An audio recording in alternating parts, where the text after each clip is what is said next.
वाली बहू। शादी के पहले से ही विभा को कपड़े धोने का बड़ा शौक था। कभी नल के नीचे तो कभी तालाब के पास। अरे मेरी नीली वाली लुंगी नहीं दिख रही है। विभा की अम्मा, कहाँ रखी है लुंगी? अरे वो तो विभा ने परसों ही धोकर रखी थी आपकी अलमारी में, देखो वहीं होगी।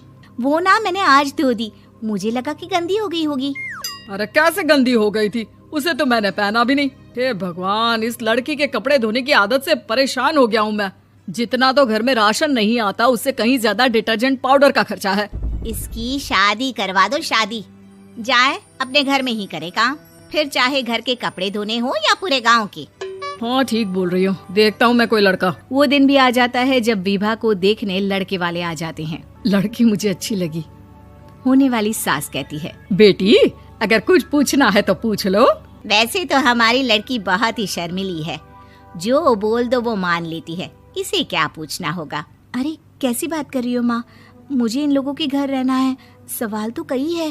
हाँ हाँ बेटा, पूछ लो ना, क्या पूछना है। आप लोगों के घर कपड़े कौन धोता है? सास का मुंह बन जाता है।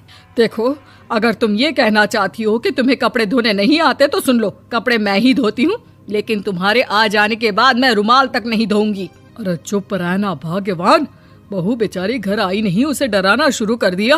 वो क्या है ना बिटिया, अभी तक तो ये कल्लू की माँ ही धोती थी, लेकिन अब तुम्हारे पापा तो दहेज में वॉशिंग मशीन देंगे ही।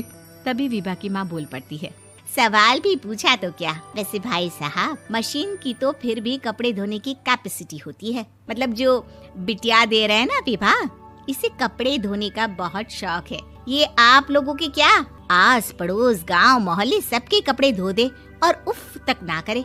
बाहर देखा नहीं आपने कितने कपड़े सूख रहे हैं?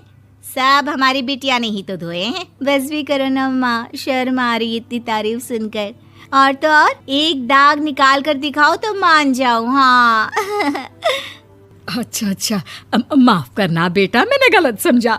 हमें तो रिश्ता बहुत पसंद है। और ऐसे जुड़ जाता है रिश्ता कपड़े धोने का शौक रखने वाली विभा का। उसकी शादी हो जाती है कोयला फैक्ट्री में काम करने वाले कल्लू के साथ। शादी के बाद अचानक विभा चिल्लाती हुई सास के पास आती है। सासू माँ, अरे सासू माँ कहाँ है आप? ये तो धोखा है, धोखा दिया आप लोगों ने मुझे। इसे ससुर के चक्कर के बारे में पता चल गया। अरे तो उसमें तुझे क्यों धोखा मिला है? अरे नल में पानी नहीं आता, कपड़े कैसे कब धुलेंगे? अच्छा, तू पानी नहीं आ रहा उसकी बात कर रही है। तो आपने क्या सोचा? कुछ नहीं। अच्छा, तेरी माँ ने कहा था कि कपड़े धोने का शौक है तुझे, याद आया मुझे। शौक बोलकर कपड़े धोने वाले मेरे जुनून को कम ना आके सासू माँ, कपड़ा धोना मेरा गुरूर है। तभी पति भी वहाँ आ जाता है। अभी मैंने इसे सनी देओल की फिल्म दिखाई है, उसी के डायलॉग मार रही है माँ। अच्छा सुन, साफ बता रही हूँ, पानी सुबह 4 से 6 और शाम को 10 से 12 आता है, समझी? विभा टाइमिंग सुनकर हैरान हो जाती है। ये क्या भूतों का मोहल्ला है? सुबह 4 बजे उठकर कौन कपड़े धोता है? 4 बजे टंकी में पानी जाता है, फिर सारा दिन धोना ना, किसने मना किया? अरे कैसी बात कर रही हैं? 200 लीटर की टंकी में कितने कपड़े धो लूंगी मैं? सुबह ही उठ जाऊंगी मैं। अब क्या था, विभा सुबह 4 से लेकर रात के 12 बजे तक कपड़े ही धोती रहती। एक रोज सास पड़ोस से निकलकर कहीं जा रही होती है कि साथ वाली कहती है, हाँ कल्लू की माँ, जरा ये बताओ कि 2 साड़ी है, 2 ब्लाउज और एक पेटीकोट और एक नाड़े वाला लंबा कच्छा। हाँ तो? अरे तो क्या, कितना लोगी धुलाई ये बताओ। धोबन दिख रहे हैं हम क्या? हमारे पति सरकारी नौकरी से अभी रिटायर हुए हैं और बेटा सुपरवाइजर है कोयला फैक्ट्री में। धोबन समझ रखा है हमें। हाय रे कल्लू की अम्मा, माफ कर दो, वो तो मोहल्ले में यही सब बता रहे थे कि तुमने बहू को कपड़ा धुलवाने के काम में लगा दिया है। सास को पड़ोसन की बात सुनकर गुस्सा आ जाता है। वो घर पहुंचती है जहां घर के बाहर ही इतने सारे कपड़े सूख रहे होते हैं जितने कि किसी धोबन के घर पर। अरे ओ कल्लू की दुल्हन, बाहर निकल।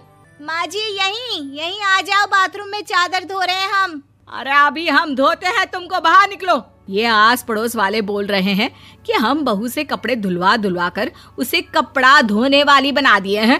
अरे छोड़ो ना माँ जी, किन लोगों की बातों में आती हो? आस पास के लोगों का तो काम ही होता है कि वो किसी तरह सास बहू को लड़ा दे। बहू सारे घर के कपड़े धोती है, ये क्या कम है? बोलिए। सास को भी लग जाता है कि वो बहू का ये सनकीपन नहीं छुड़वा सकती, इससे अच्छा है कि खुद ही चुप हो जाए। एक रोज सास और बहू मंदिर जाते हैं, जहाँ सास की साड़ी वहाँ खड़ी भीख मांगने वाली से मिलती है। माँ जी क्या बात है, आपकी साड़ी उस भिखारन से कितनी मिल रही है ना? हाँ हाँ देखो तो, दोनों की साड़ी मिल रही है। क्या बात है कल्लू की अम्मा, तुम खुद को तो अफसर की बीवी बताती हो और ऐसी सिंपल सी प्लेन साड़ी पहनकर घूमती हो। सिंपल और प्लेन नहीं है ये साड़ी। तो क्या सोने के धागे से फूल बने हैं? कुछ भी सासू माँ, कुछ भी। हाँ बने थे इस साड़ी में सोने के धागे से फूल। मेरे पति लेकर आए थे मद्रास से स्पेशली मेरे लिए 10,000 की। ताहे भाई साहब इस भिखारन के लिए भी सेम टू सेम साड़ी लेकर आए होंगे 10,000 की।